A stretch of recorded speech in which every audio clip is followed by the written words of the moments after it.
Bring in the welcome voice of the One Nation leader in the New South Wales Parliament, Mark Latham. I've often said it is a great tragedy for Australia that this bloke most probably came to the leadership of the Federal Labor Party when he was too young. Now there is a universal view that this man, his insights and the thoroughness of his homework are very much needed today in the national debate.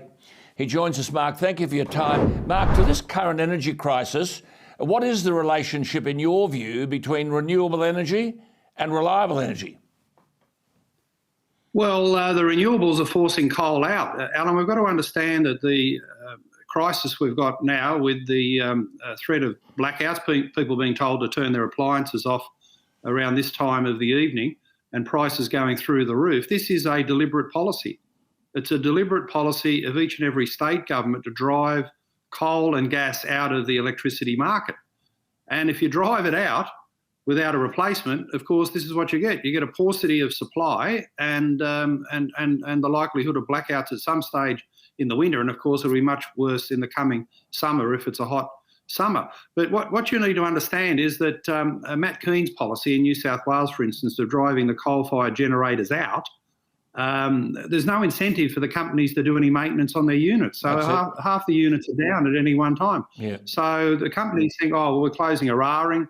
In 3 years' time, Liddell's going next year. Why spend a single dollar of maintenance on these units? So the units go down and we haven't got the coal-fired power. So it's a deliberate policy. Yep. And on the flip side, where is the renewables miracle that we've been hearing about? Matt Kean said that prices in New South Wales, he said 2 years ago, electricity prices for households had come down by $130 a year, $430 for businesses. Now, that's just laughable. It's gone in the opposite direction.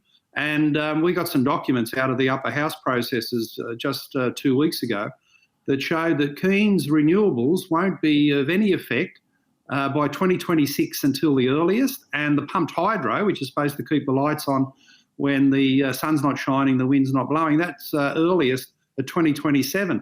And if you factor in the delays in bringing Snowy 2.0 into the grid and the Hume link, which is still contentious. Even Malcolm Turnbull's mother-in-law is complaining about the route of the Hume link south of Goulburn there. So that'll be a good Christmas lunch. But once the Hume link is delayed and Snowy 2.0 is delayed, the data that we uncovered showed almost the inevitability of blackouts in 2026. Yeah. So this is a complete and utter shambles. But as you've been saying, as I've been saying, Alan, also completely predictable. Yeah.